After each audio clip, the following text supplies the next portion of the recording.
We would like to acknowledge the Bundjalung people, traditional custodians of this land where we record this podcast, and we pay our respects to elders past and present.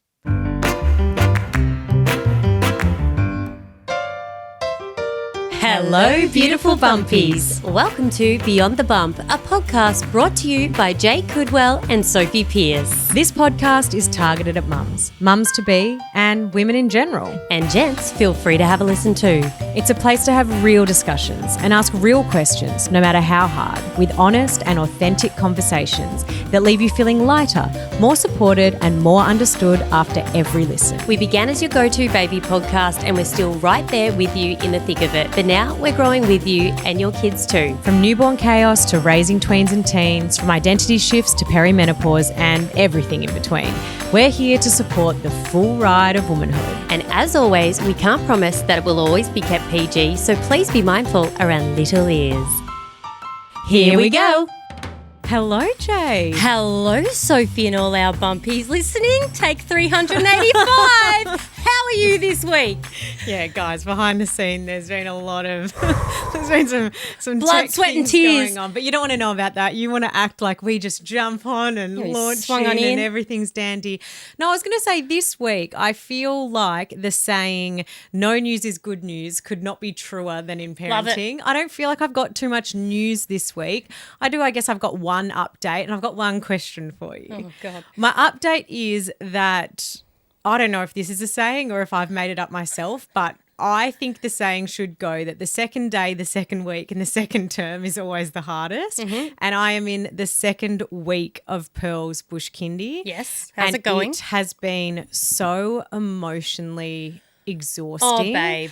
I feel like the first week, sure, like the second day she was like tentative to go. There was some tears. She woke up in the morning. She was like, I don't want to go back there. But I think the second week she really knew what she was in for. Yeah. And it was just really rough. And I think that happens so often as a parent where you know you're making the right decision. Like, I know she's ready. I know it's the right decision for our family.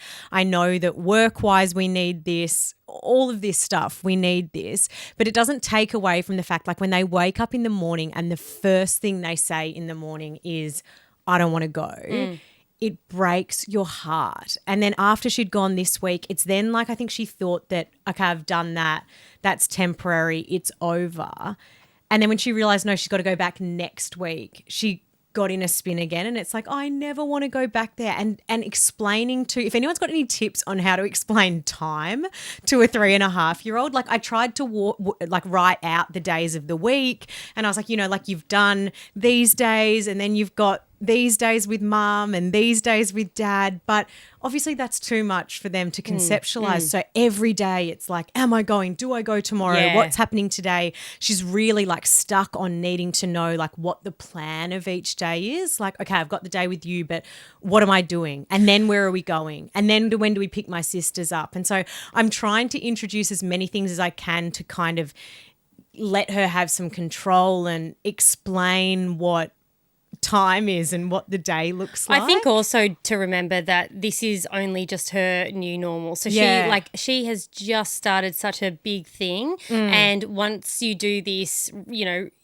like repeat these days and these weeks, it'll start to become more familiar. And I need to get comfortable with the fact that I don't think for a long time she is going to be the kind of kid who will choose being anywhere over being with me or Nick. Yeah. Like one of my best mates, she even got back from a long holiday, and I caught up with her after she'd dropped her daughter at the same place, and she's like, oh, she woke up and the first thing she said when she woke up is, I'm so excited to go to bush kindy. And I was like, good for you, mate. Oh, like, it's so can't tough. Can't relate. But I guess then when the shoe's on the other foot, you also are a bit like, oh, you mean you want to, be a part, like you just can't. I know. You can't win, but yeah. What do we say? It's a double-edged dildo or something? Yeah, something like that. It's one of those things. Yeah, I mean, we're saying a lot of sayings today, and I'm sure they're all 100% correct. Yeah, we've made them up. Yeah, but my heart goes out to anyone else who's struggling with drop-offs, whether you're 7 months into the drop-off, whether you're, Jayde, I think you're almost 7 years into drop-offs and you're struggling, but I'm 2 weeks in, and it is just, it's one of those things that you look at from the outside and you go, oh, they settle within 5 minutes, it's fine, look how much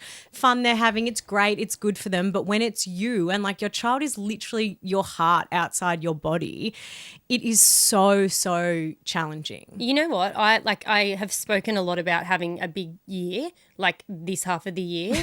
I was like, this 7 months has been a big year. It's a big year. But I honestly think that I am at a point where I give up. Great. Yeah. Awesome. No, I give up. I am so tired of parenting at the moment in terms of my 7-year-old who just is still crying to go to school. Months and months as this has been happening. My teenager, I remember that time at the start of last year where I was like, I think we need to reframe and change the light on teenage years. I'm going to be the one that helps that. Well, fuck me. I now know what every every parent that has had a teenager is talking about. We can hate when people say just you wait, but the just you wait can still be true. It doesn't take away the truth of the just you wait. Like, when someone's got the newborn and they're like, look, I can still travel. And you're like, yeah, just you wait till you have a toddler. It can still be annoying even if it's true. Let me feel like I might So have what a are the clue. just you waits we need to know It's about? not even, do you know what? I feel like I don't even want to say them anymore because I feel a bit defeated. Can I give you a reframe? Sure. Instead of saying you just want to give up, why don't we say, because this always I can't sounds give nice, up parenting. I've got to do it for the I'm rest of my life. surrendering. It's the same shit. Stunning. It just sounds more like you're love it. leaning in rather than leaning out. I'm leaning on in. Yeah. But I'm tapping on out. I'm so far out. No, I feel like I need a little bit of playfulness in my life rather than being so consciously on in all these areas. And I do want to bring up something that I said I wouldn't bring up because I thought that if I bring it up, then I'm going to pretty much do exactly what I said I shouldn't do and people shouldn't do. If you all got that, great. So I'll keep going. I, the other day, got one negative comment. Like it was pretty extreme and absolutely, I'm going to say it was uncalled for. The way that it was delivered was about my mental health, the way that I share my truths that I shouldn't.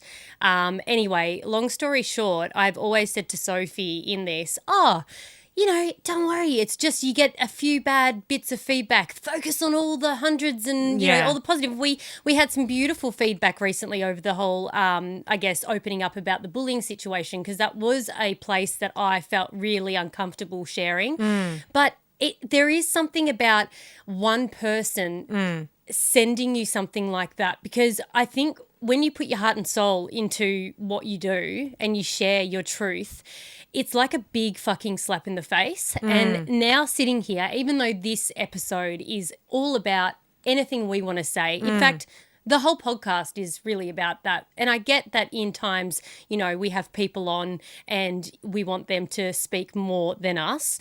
Apologies if, that's part of what she said, that I talk too much. But my point is that now I am honestly guessing whether I should even speak about things because it makes you think, who am I disappointing rather than who am I helping? And it really sucks. I think one of the things is that she said that, she's been an avid listener for years. And I kind of sit there and going, well, the only time that you've ever responded to anything is this one moment. So have you been? Because if you deeply knew, I was actually called a narcissist, which I found, harsh. Well, harsh and untrue. I mean, I'm very well aware of who I am and I will take ownership if I've spoken too much or done, the wrong thing. But yeah, it was just an uncalled for. Oh, and I think it is a delicate dance of being vulnerable and sharing things that are uncomfortable and sharing your life and overstepping into speaking over or taking over conversation. I'm sure we've both listened to episodes where we're like, fuck, I should have just shut up and bit my tongue. Or you've shared something and after you're like, oh, did I really want to do that? But if you're not going to err on that side of things every now and again, you're probably never going to say anything worthwhile the rest of the time. Totally. But I think also with podcasting, there is this silent structure that not a lot of people know unless you are a podcaster, where you are navigating streaming conversation and making sure this is maintained in recording. And now a lot of virtual conversations, they're quite challenging to actually make sure that we're streaming this conversation. So a lot of the time, we are slipping in things that you've probably heard before if you've been a long-term listener, but this is necessary to keep the flow of things. So my deep apologies to anyone that is sick of my voice, but also this is a free platform, so you can definitely listen to the other brilliant podcasts out there. And I have taken the constructive criticism on board, but the other stuff I just thought was a little bit harsh. So other than it's also a gross place to be in. Like, I remember going through that stage where I was like, oh, you get a little bit of negative feedback and then you really second guess what you share. It's heartbreaking. And I feel like it's really like challenging to show up to do this when you're second guessing everything. I mean, I think we're already at the stage with the ages of our kids where you go like, how can I share to help without saying something that like my child wouldn't want me to say, or saying something, that my partner wouldn't want me to say, or whatever it is. And then when you've got that on top of like, fuck, I'm talking too much. Yeah. It's I think once you start second guessing it, it's really hard to do the recording. And I think also it's like at this point in my life, it's like I've been pushing so hard to make sure that every angle and part of my life is like I'm doing the best I can. Yeah. And at the moment, like my 7-year-old is really struggling, even though now I'm reflecting going, I have really, in my eyes, like there's nothing more that like, I think, oh, maybe it's me. I haven't been there enough. All right, I'll be there enough. That's not it. So I feel like now I've got to go down other angles and work out what's going on. Teenagehood it's really frightful. They actually have a different brain. It's mind-blowing. As much as you think like you can connect and communicate, and this is what we're talking about and we will continue to talk about, you just can't. Like it is actually, they're on different planets right now. And then, and then work and you get this sort of feedback.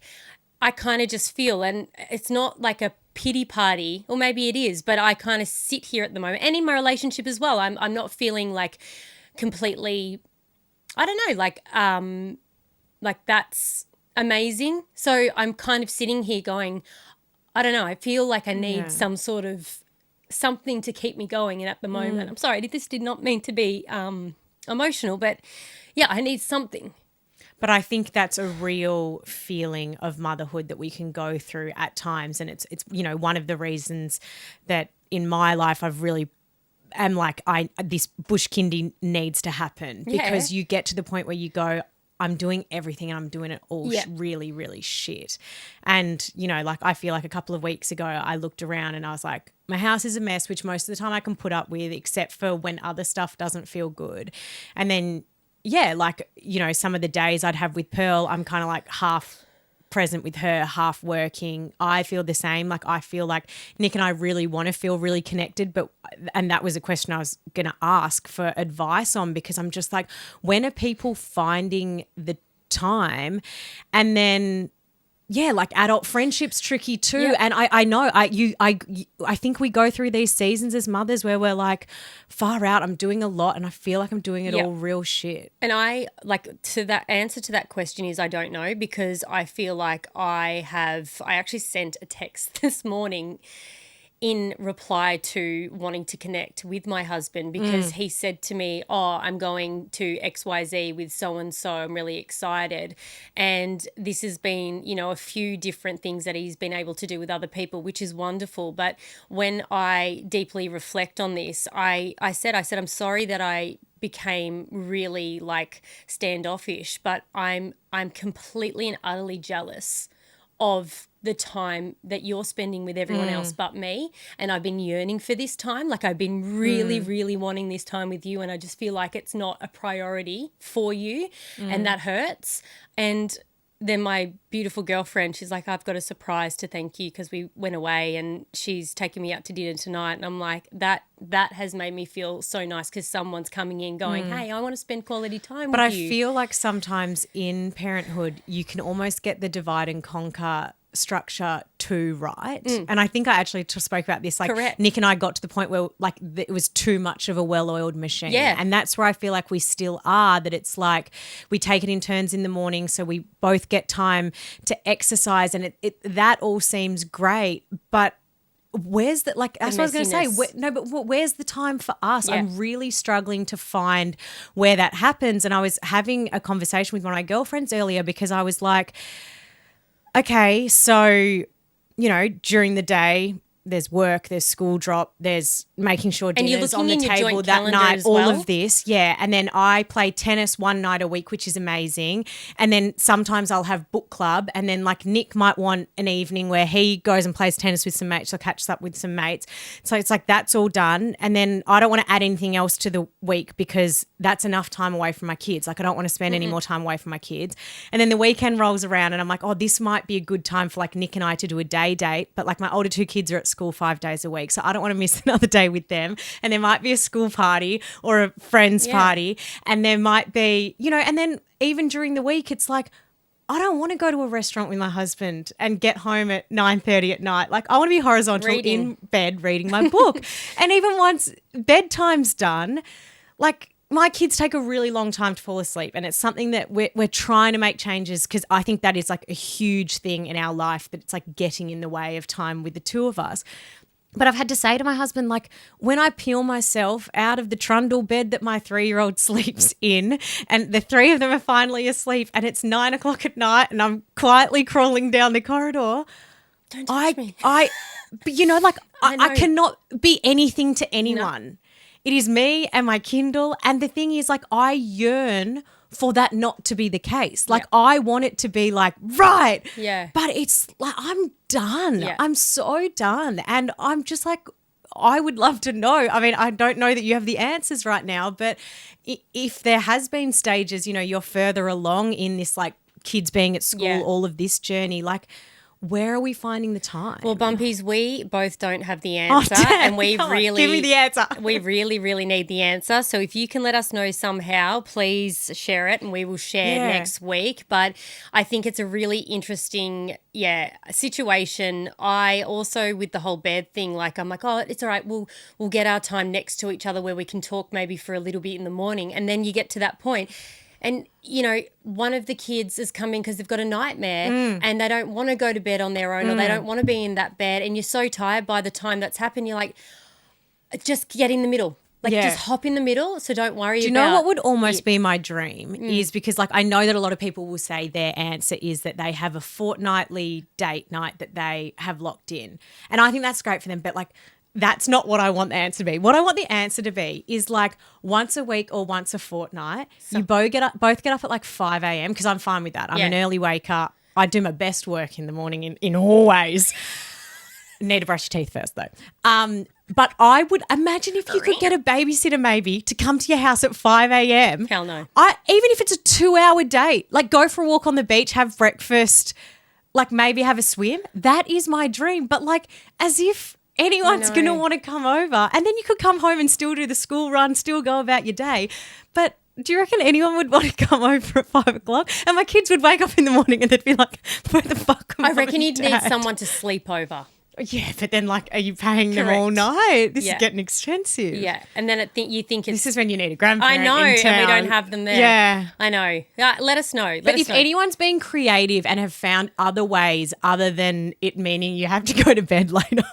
Because I love my husband, but I'm not willing to go to bed after 9:30. I would love to hear. Just on that, my friend goes, so for this dinner, did you want to go at like an adult hour of a dinner setting, like 7:30, or do you want the normal? And I go 5:30. Yeah, 5:30. I go, we can still be there for the adult time. Like, no, but you won't. You'll be done, and I mean, like I'll be eating and just finishing at the adult time. Yeah. I don't know if it's a parent thing, an age thing, or whatever. I cannot be out longer than like 7:30, I'm like, I need to be at home in bed by 8:30. I need my jammies on now. Am I a nana? No, we're just parents. Okay. Hey, also, I was speaking to this legend. You know when you just meet people like it was a soccer practice for Yumi, and this woman was sitting next to me and she's like, hey, these aren't my kids. They're my niece and nephew. I'm actually babysitting them for my sister because her and her husband are in, what's that island? Ibiza? I go, what the freak? I go, what do you mean they're in Ibiza? She goes, look, they never get time together. So they've decided that can I look after them for like the kids for 10 days and they've gone to Ibiza. I go, you know what? Can I rent you? Oh my, yeah, are you available? I don't have a sister. Can I have you? She was like, honestly, it's so good for them because they never get this time. And it just kind of blows me away that like with parents, it doesn't mean like, I guess, traveling there, you know how amazing that's going to be. You're not really caring about like your jet lag or anything like that. If you didn't have kids, you'd be like, oh no, we're going to extend this for like 3 weeks minimum. But because you just want to go someplace to have a good time, that's where they've gone to have their moment. It's like once every 3 years they do it. And I thought, good on them good on her. Yeah, good on her. For helping. On her. Yeah. One of my friends sent me a reel the other day that I was pissing myself at, and it was about bringing back everyone thinking that periods are dirty and you have to get sent away when you have your period. Like, and it was like, oh, please find me dirty. Send me away. I'm far too dirty. God. Please send me away. And everyone was like, yes, imagine if once a month, I reckon 2 days before you're due, and then the 10 days first for me. 2 days. Okay, well, you're my going mouth to is be dirty. gone more than you're here. My mind is dirty. Everything's dirty. She needs to be gone. Okay, for me personally, I would choose 2 days before my period starts and the first 2 days. If I was sent away somewhere for those 4 days, everyone in my orbit's life would be infinitely better. Agreed. So, but you're gone for I'm You're gone for a you're while. gone for half a month at least. I could definitely do some stuff in half a month. I could get a lot done. Do you know, just off the back of our recent episode with teens, we were talking about, you know, being a bystander in bullying. We were talking about all the things. We had some incredible messages come through in terms of either relating to still feeling like this as an adult and reflecting on whether they have been a bystander, a bully, or been bullied.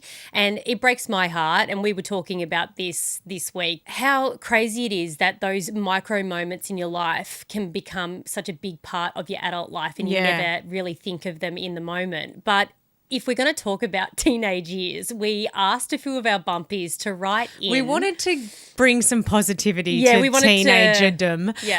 And we wanted to say, like, what are things that you look back and you're like, that is my funniest moment of teen? Do you have any? I have some, yes. I remember once getting, do you remember those vodka plastic flasks? Oh, yeah.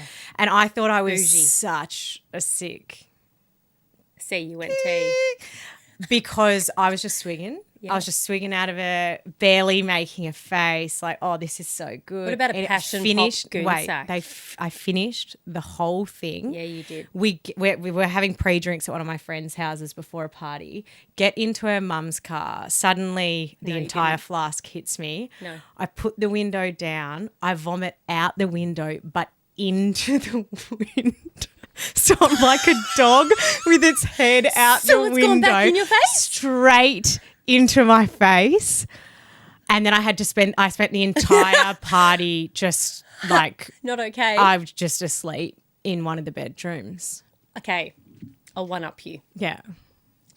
Don't know what age I was, who cares? Definitely underage.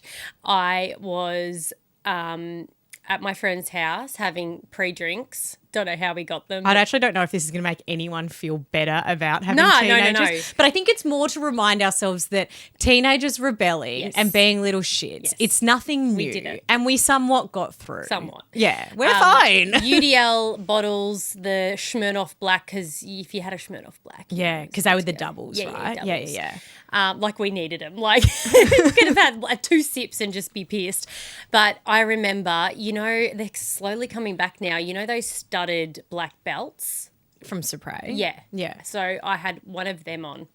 and just my undies, like boy cut undies, no sexy G-string, just my boy cuts on. And pants. Now, I took them off by this moment because we had a few of them, and I decided to ride around on a bike, like a BMX bike, like that, just in very little, and then I think I rode into a bush and then flipped over the bush and then walked into a friend of mine's house, and he was just watching like something on the TV and was just so wigged out because boys back then were just like, this is the most awkward thing in the world. Like girls are awkward. And I thought it was hilarious. I thought it was the best thing ever. Definitely wasn't. Another moment that I can share is that because there's many you can't. No, there's not. Do you know what? I had boyfriends. So not then, but I was little then. Not too little because that would be inappropriate. But I think with my upbringing, I had boyfriends, so I ended up not drinking for a long stint, and I was asked by my boyfriend at the time to meet him like in the middle of the night. Just come and meet me and we'll look at the stars. And I'm like, that's called a booty call. Yeah, no, it wasn't at the time because I was young. Anyway, I was so scared. I was like, I don't want to go out of the house because it's dark out there and I might, get murdered. So I think he went on his skateboard up a highway for like 20 minutes easily. And then he's like, where are you? I'm like, no, I can't get there. And then he's like, okay, I'll come a bit further. He's like, where are you? I'm like, no, I can't get there either. Ended up meeting me outside my letterbox.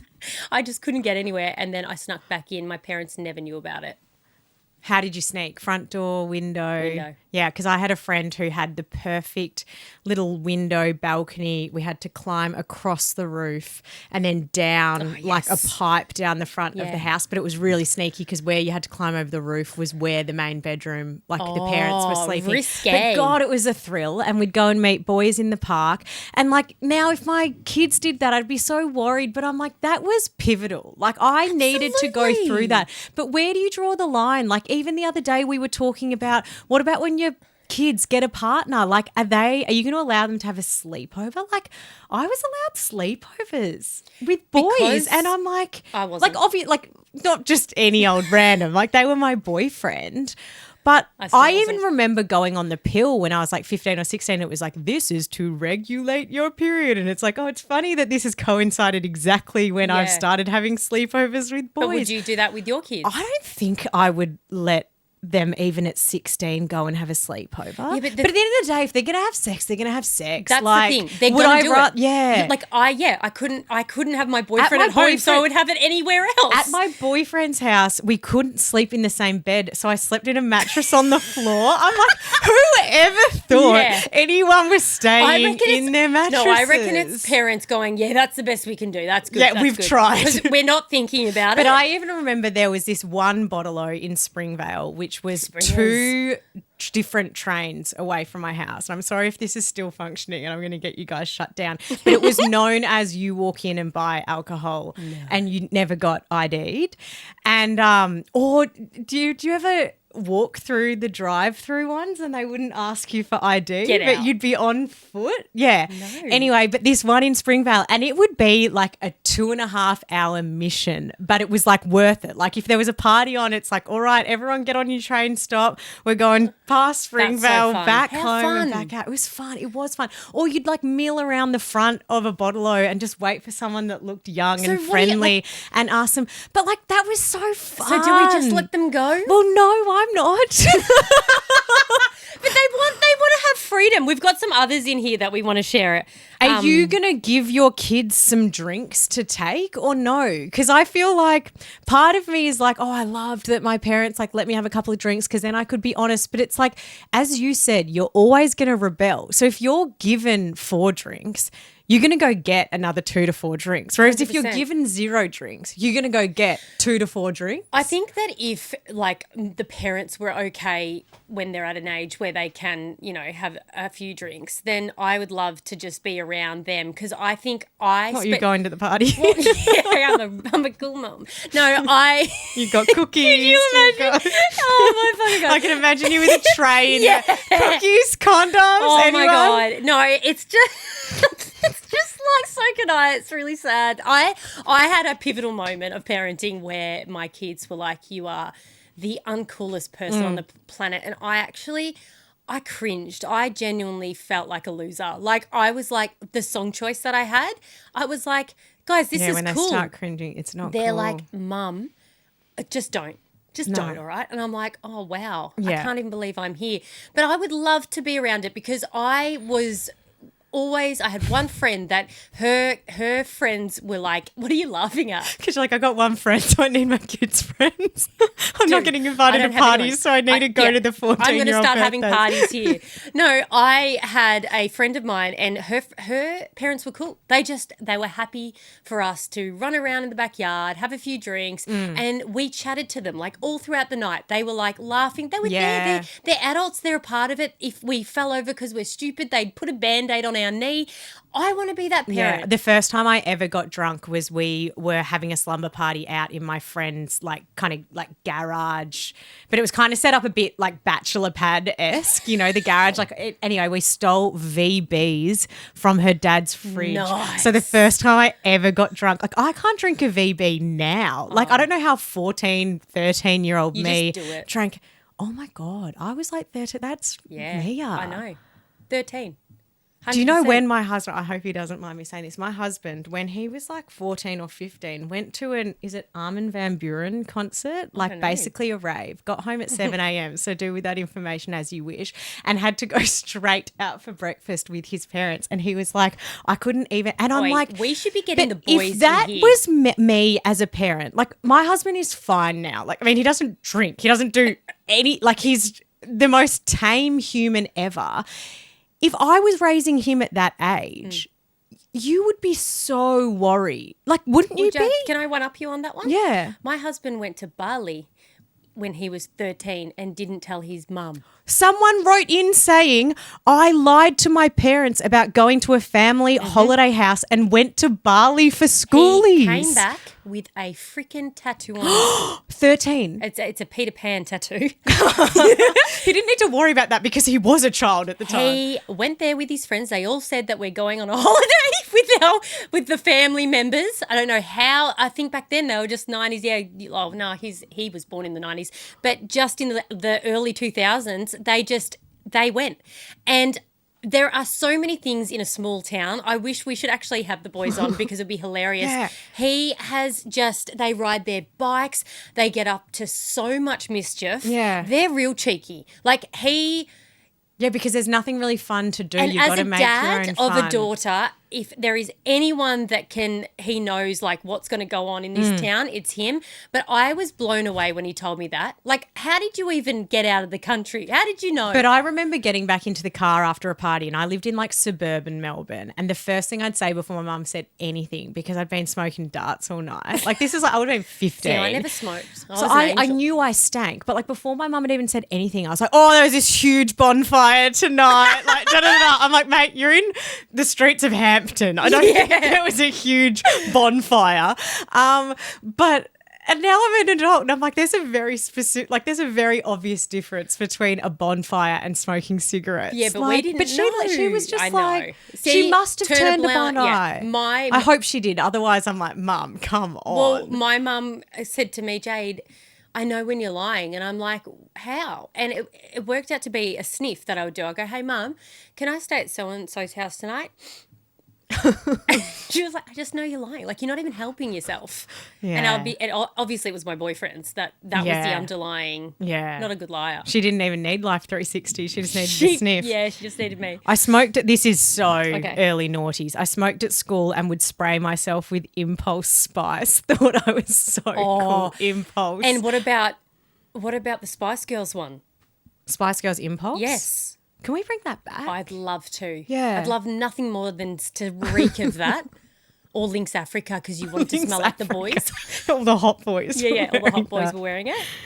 Snuck out of a friend's window at night and hopped in 2 Taragos to egg a school with tampons soaked in tomato sauce, and then put a pig's head from the market on the front school gates, all timed to perfection around police surveillance, which hit the news, but no one ever found out it was us.